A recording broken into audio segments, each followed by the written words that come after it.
माही कुमारी और आप देख रहे हैं न्यूज़ फ्रेम। इस वक्त मेरी मौजूदगी पटना हाई कोर्ट एडवोकेट सूरज जी के साथ है। आपको बता दें कि मामला यूजीसी गाइडलाइंस को लेकर हम यहाँ पहुँचे हैं। कुछ देर पहले ही यहाँ पर छात्र प्रदर्शन करते नजर आए थे और जगह जगह यूजीसी गाइडलाइंस को लेकर छात्र अगेंस्ट हैं। खासकर फॉरवर्ड क्लास के यानी कि स्वर्ण जाति के जो लोग हैं, जो छात्र हैं, वो इस चीज़ के ज़्यादा अगेंस्ट है, क्योंकि उनका कहना है कि हमें झूठे केस में भी फंसाया जा रहा है और आगे भी फंसाया जाएगा। और आपको बता दें कि बाकी छात्रों का भी कहना है और कहीं ना कहीं छात्र नेताओं का भी कहना है और भी कई लोगों का मानना है कि ये जो यूजीसी गाइडलाइंस आई है, इसकी वजह से भेदभाव कम नहीं बल्कि भेदभाव बढ़ेंगे। यही इन सवालों का हम जवाब लेने आए हैं और एडवोकेट जी के पास, और हम इनसे भी जानेंगे कि इनके क्या विचार है। क्या सुप्रीम कोर्ट द्वारा दिया गया यह गाइडलाइन लोगों के लिए, छात्रों के लिए सही है या नहीं।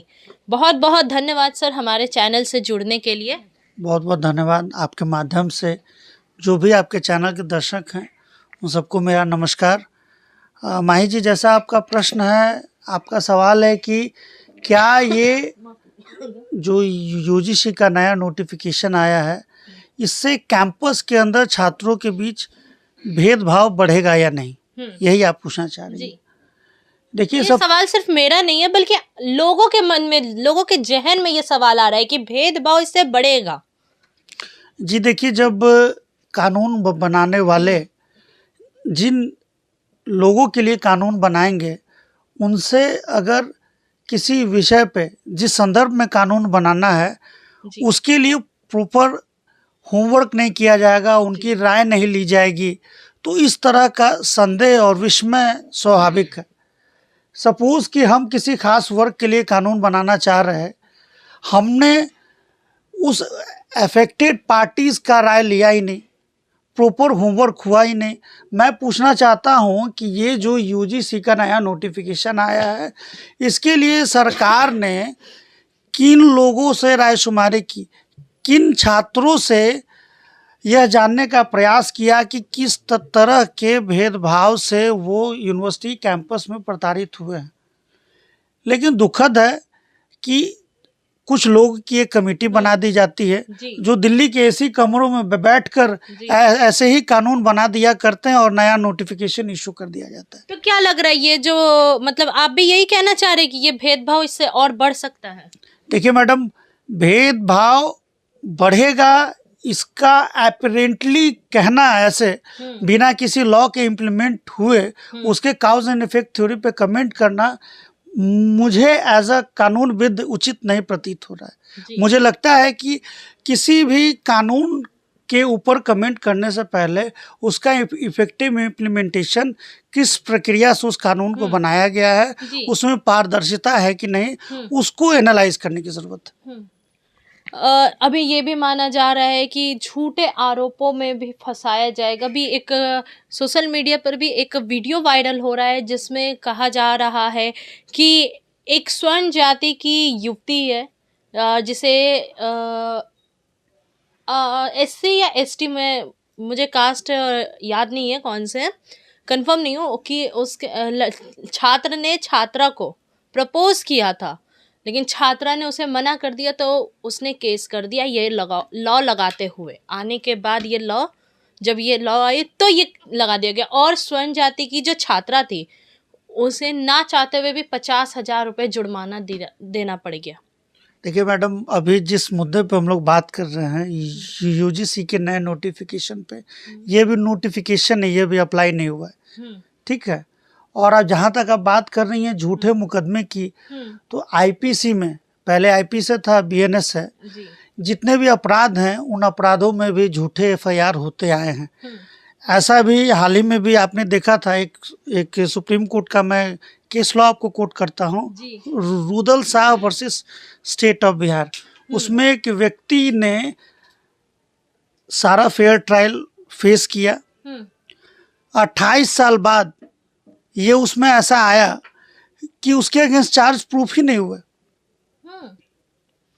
उस आदमी का बहुमूल्य समय, जीवन का उतना सारा समय कानूनी प्रक्रिया में अपने लीगल रेमेडी को अवेल करते हुए चला गया। तो that's a different thing. If अगर आप गलत एफआईआर को लेंगे तो 498 है, पहले 498 AIPC का हुआ करता था, उसके अंदर भी गलत एफआईआर होता है।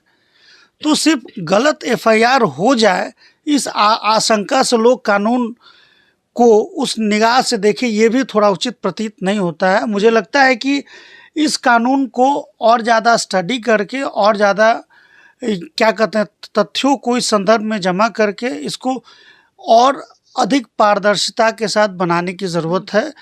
ये सरकार तो मैं आपको इंटरप्ट करना चाहूँगी, लेकिन क्या लग रहा है, अगर इसमें मैंने भी जहाँ तक पढ़ा है, मुझे ये समझ में है कि इसमें हम ये भी नहीं दावा कर सकते कि झूठा केस है।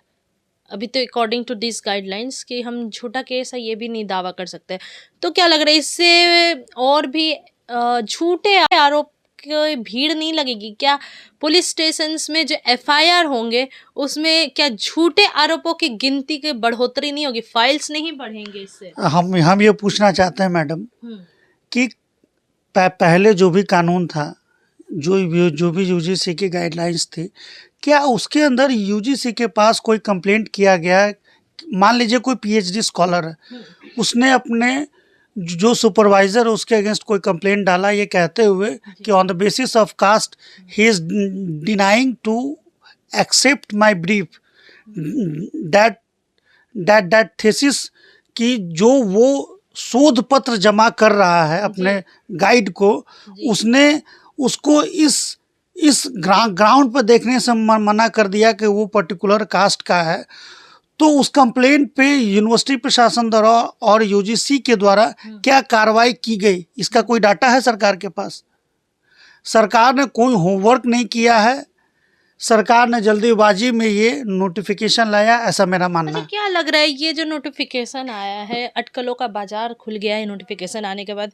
एक तो कास्टिज्म का मुद्दा उठाई है, क्या इसको कोई केस से भटकाने की कोशिश तो नहीं की जा रही है क्या? मतलब ये जो है यूजीसी का जो गाइडलाइन का आया है, तो इससे कहीं किसी मुद्दे को तो छुपाने की बात नहीं की जा रही कि एक मुद्दे से दूसरे मुद्दे पे शिफ्ट हो जाए? एग्जैक्टली मैडम, सरकार छात्रों के मूल मुद्दों से ध्यान भटकाने का प्रयास कर रही है।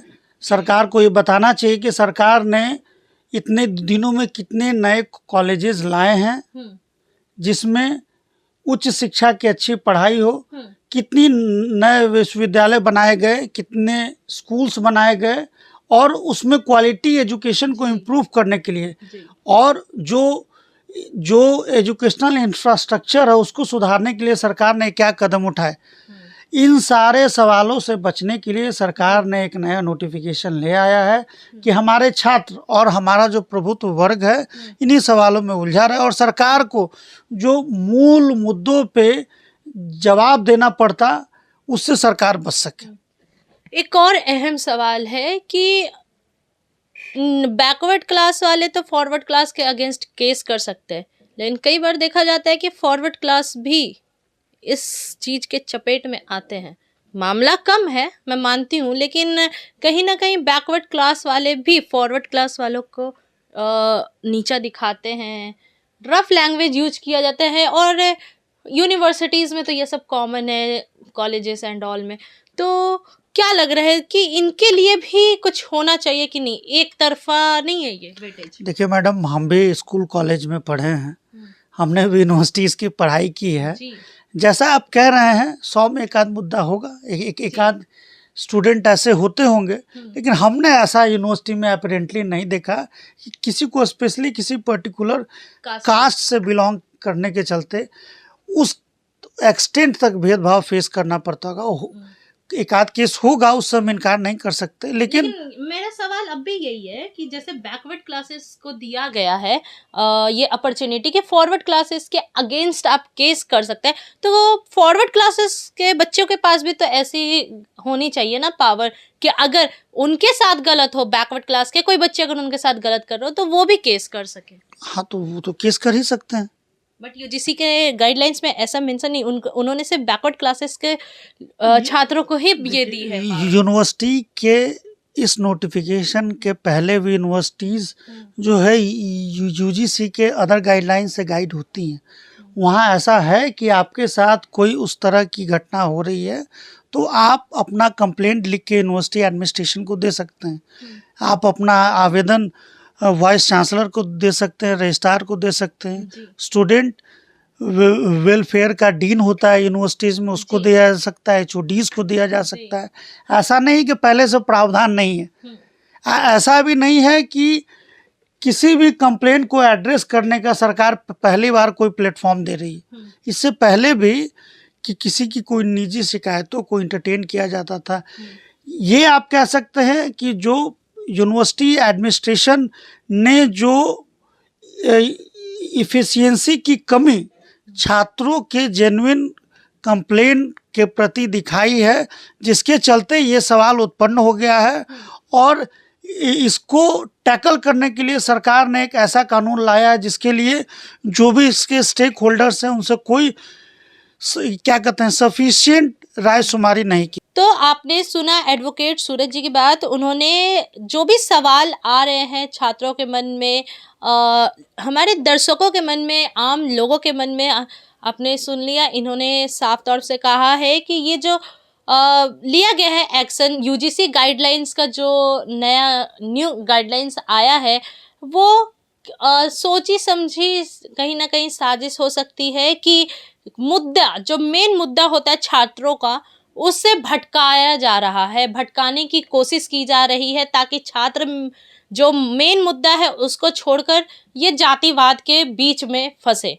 साथ ही इनका ये भी कहना है कि ये कहीं ना कहीं एक टीम बैठाकर नहीं ली गई है ये फैसला, क्योंकि अगर हम अच्छे से इस पर पहले विचार किया जाता फिर इसे संज्ञान में लिया जाता। सेंट्रल गवर्नमेंट द्वारा ये जो नोटिफिकेशन जारी किया गया है इसको लेकर लगातार देश के जगह जगह कोने कोने में छात्र प्रदर्शन करते नजर आ रहे हैं।